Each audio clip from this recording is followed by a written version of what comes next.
It's just what many places don't need, but they're getting more rain today. See where that's causing problems on this WKYT First Alert Severe Weather Day. Flash flooding a real concern yet again across much of the Bluegrass region. I've got flash flood warnings for parts of central Kentucky, including Lexington, to talk about just ahead. A wild police chase in central Kentucky today involving a truck stolen from a gas station. How it all ended in Lexington. Tracking, alerting, protecting. WKYT News starts now with First Alert Weather. Good afternoon. I'm Jennifer Palumbo. The 4th of July weekend is off to a very wet start. Parts of Lexington have picked up more than 3 inches of rain just since yesterday morning. A flash flood warning has just been issued for Fayette and surrounding counties. It's our 5th straight WKYT First Alert Severe Weather Day. Chief Meteorologist Chris Bailey is tracking the threat on the First Alert Defender. Chris? Yeah, you mentioned the flash flood warnings out for Fayette surrounding counties. That's a lot of the Lexington metro until 7:30. Parts of Jessamine County, Woodford County in this, a small part of Anderson and Mercer counties as well, and until 5:15 for areas just to the south. That includes the downtown Richmond area, parts of Powell County. You were hard hit earlier in the day by flash flooding. Flash flood warning is also out for Laurel and Clay counties where you had high water issues. The warnings go back to the Louisville metro, and here's why. Look at Live First Alert Defender. Rounds of showers and thunderstorms continue to move over the same areas. Now we're starting to see some stronger storms developing from Elizabethtown to Harrodsburg and just to the north of the Danville area. Cluster of thunderstorms on top of the Lexington metro, and that's the reason for the flash flood warning that is out for most of Fayette County, where you see obviously the darker colors here in green, the yellows, the reds, the oranges. That's where the heaviest rains are falling. A lot of lightning with that storm that is right on top of Nicholasville as of now. Keep an eye not only on the creeks and streams, but the streets as well. We could be talking about some street flooding coming up in the next little bit. Very intense thunderstorm here from around Midway just to the north of Versailles that is moving into far southern Scott County up near the Kentucky Horse Park area. Folks around Masterson Station getting in on torrential rains in most of the city now pretty much waterlogged. We picked up, as Jennifer mentioned, better than 3 inches of rain just in the past 30 hours or so. It's a rainy look over top of Hamburg Pavilion. Other showers and thunderstorms continue across eastern and parts of southern Kentucky. The farther west that we look, we begin to see the action still picking up in coverage and intensity-wise coming from west to east. Meteorologist Jim Caldwell joining me now.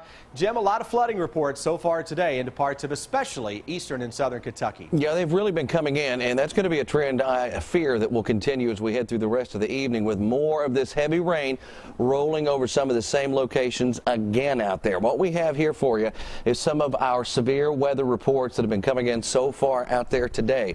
And what we can do is we can take a closer look at a few of them, especially this little particular cluster right here as we go out and across parts of southern Montgomery and also into Powell County. Just a couple of those reports, some of the information from that. Close to Stanton, right around it, you've got flash flood near Clay City. That came in early this morning and continues to be an issue out there across parts of Powell County. We move our way up into southern parts of Montgomery County. Here's some of the information from that. You're looking at Jeffersonville. This coming in at around 2:25, so this is only roughly an hour and a half old. Flash flooding ongoing there, and of course into southern Kentucky as well, with numerous reports coming in from the folks down across parts of Laurel County. You see that one report coming in.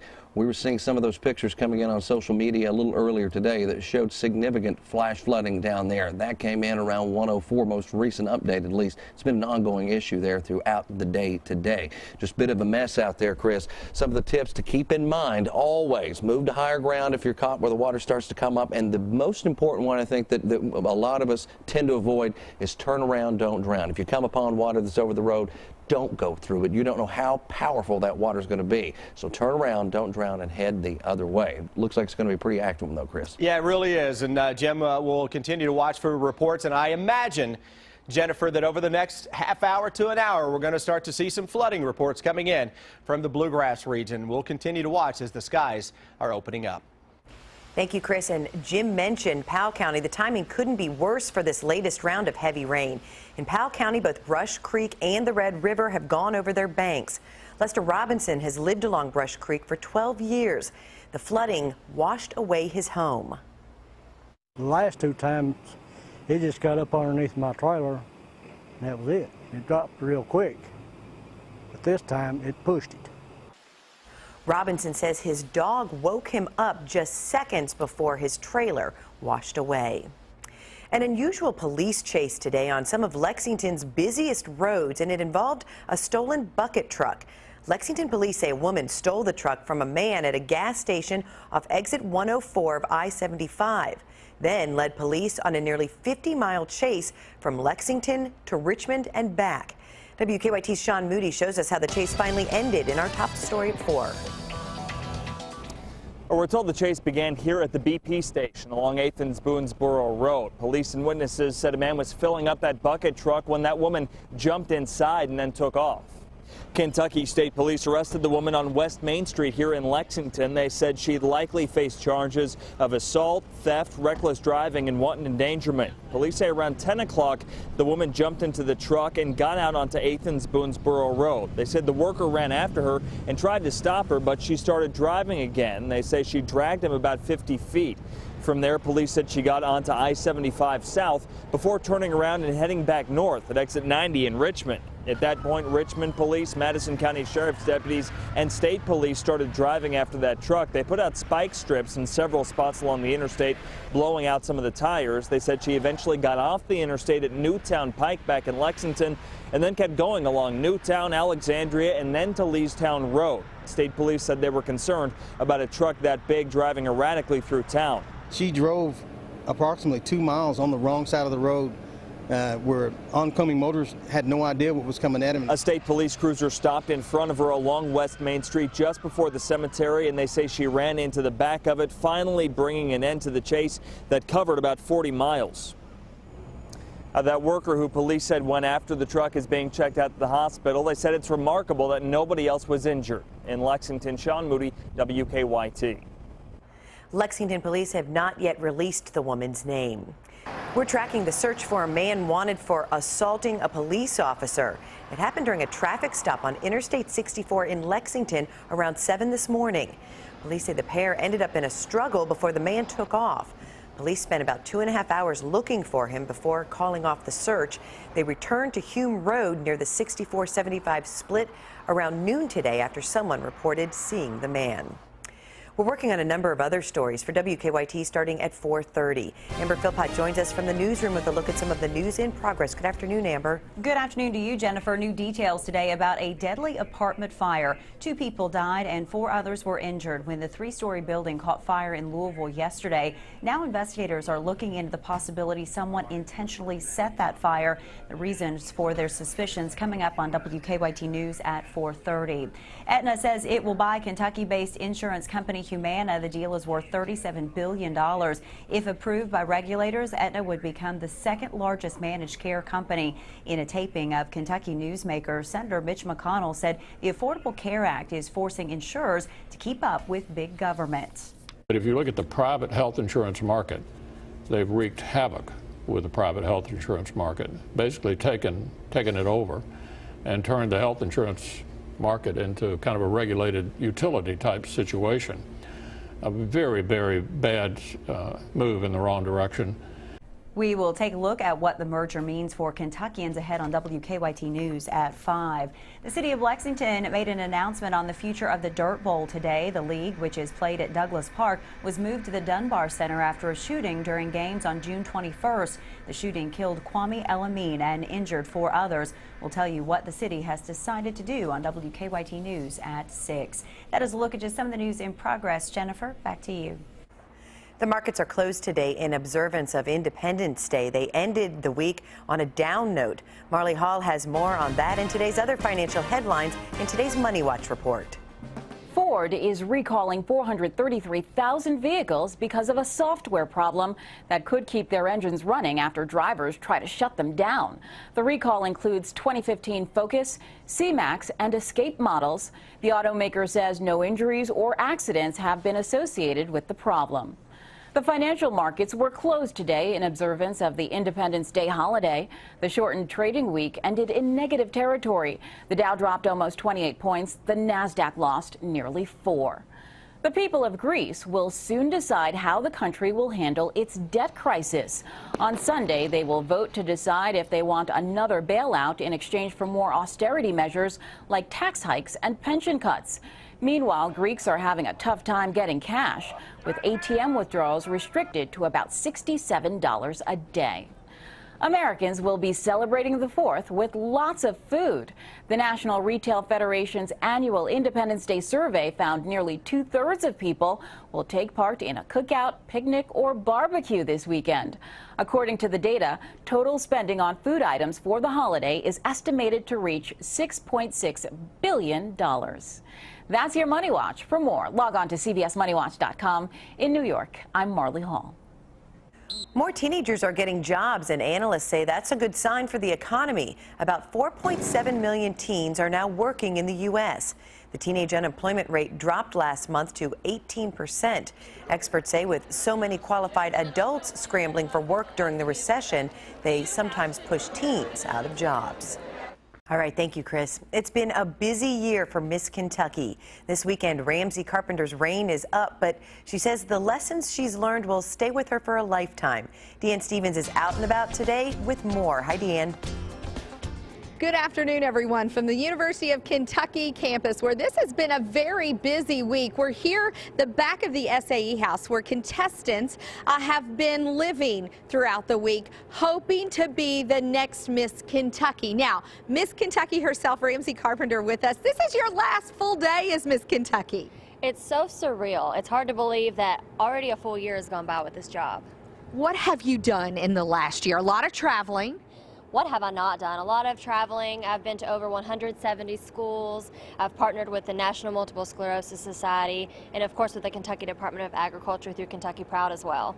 It truly is a full-time job for Miss Kentucky. Talk a bit about that. And did it live up to your every expectation? And if not, what's been different?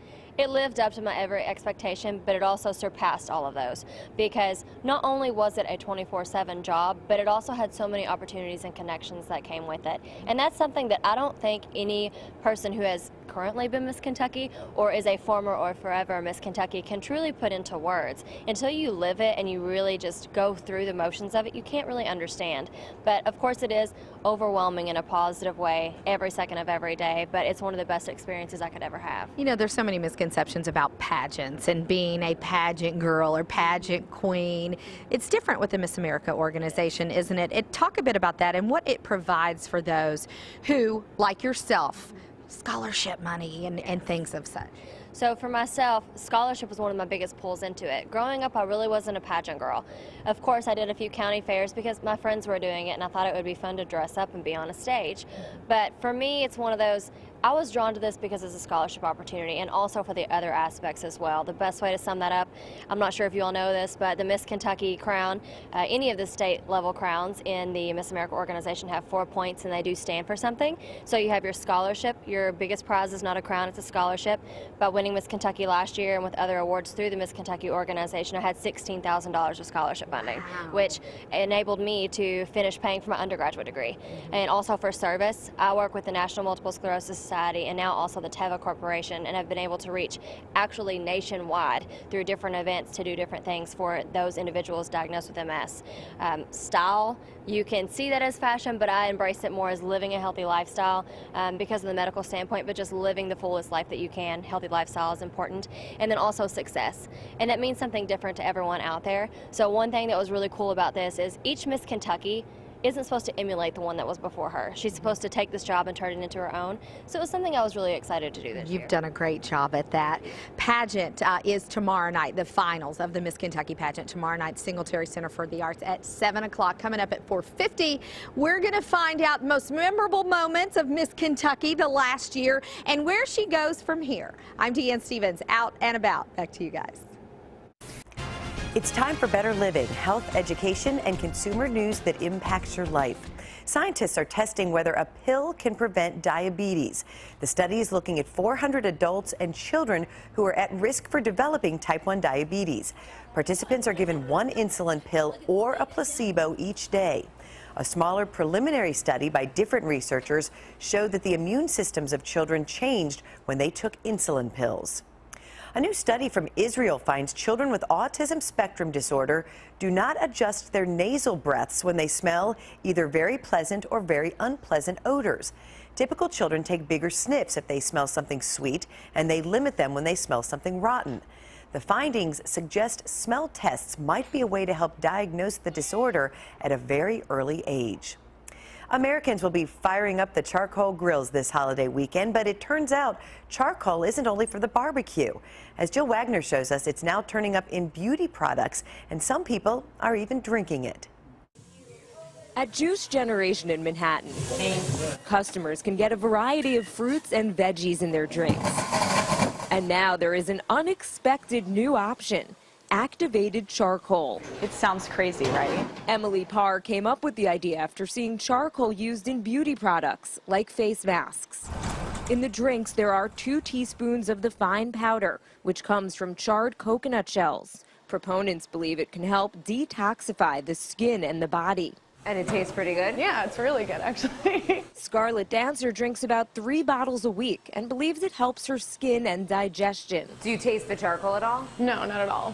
Activated charcoal may be gaining popularity, but it's not clear how well it works. CBS News chief medical correspondent Dr. John LaPook says in emergency rooms, activated charcoal is given to drug overdose victims in large amounts. To bind any toxins that were there, any poisons, so that the person wouldn't absorb those toxins into their bloodstream. But he says there are no large scientific studies showing that using it in beauty products and juices improves health. How do you know that the activated charcoal isn't also removing good stuff along with the toxins? But a lack of evidence isn't hurting sales. So how popular are these? They're extremely popular. The activated charcoal line is our strongest launch in Juice Generation history.